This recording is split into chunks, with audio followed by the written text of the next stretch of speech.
reportage. Ce sentiment de rage et de torture qui m'a animée. Après cette violée... Elles sont 11 candidates à accéder à la phase finale du concours de plaidoirie organisé par le label Eloquence Art. Avec des mots, chaque candidate partage son point de vue sur l'assertion tirée des pages de l'ouvrage « Les anges meurent de nos blessures » de Yasmina Kadra. Je cite, « Il y a toujours une vie après l'échec, seule la mort est définitive. » Fin de citation. Je me suis laissée emporter dans un sommeil étrange. Soudain, une voix a brisé le silence. L'échec, loin d'être une utopie, est une réalité douloureuse avec laquelle Asiba a eu à faire connaissance et est tombée ici-bas. Cependant, on a beau se relever, mais il y a toujours ce lourd poids qui nous cloue au sol. L'échec.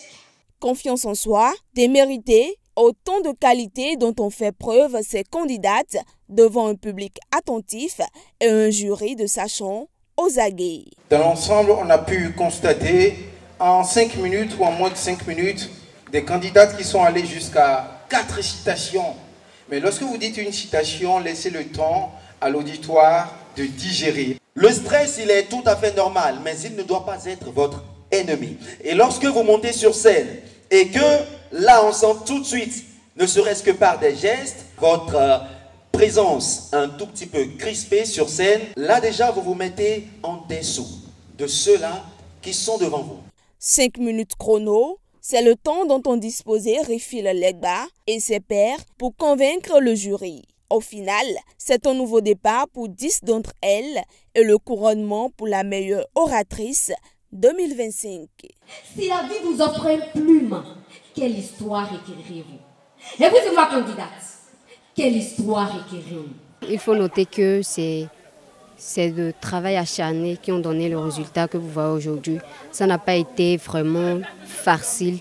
Comme on dit, la détermination passe avant tout. J'ai su surmonter ces difficultés-là pour arriver là aujourd'hui. Une seule victoire ne garantit pas la fin de ces objectifs. Il faut poursuivre.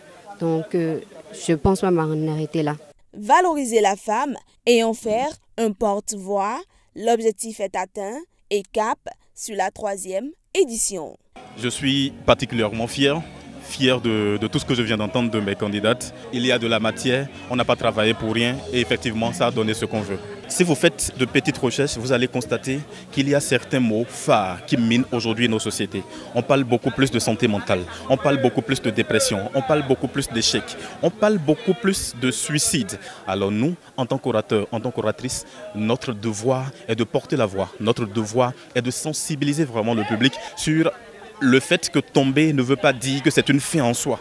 Pour la prochaine édition, l'ambition ou l'objectif, c'est de pouvoir vraiment organiser la compétition de façon nationale. Ça va nous permettre de proposer vraiment un package beaucoup plus fourni aux candidates, ce qui va davantage les motiver à porter la voix, ce qui va davantage vraiment à les sortir de leur zone de confort et s'extérioriser comme on l'entend, comme on le veut.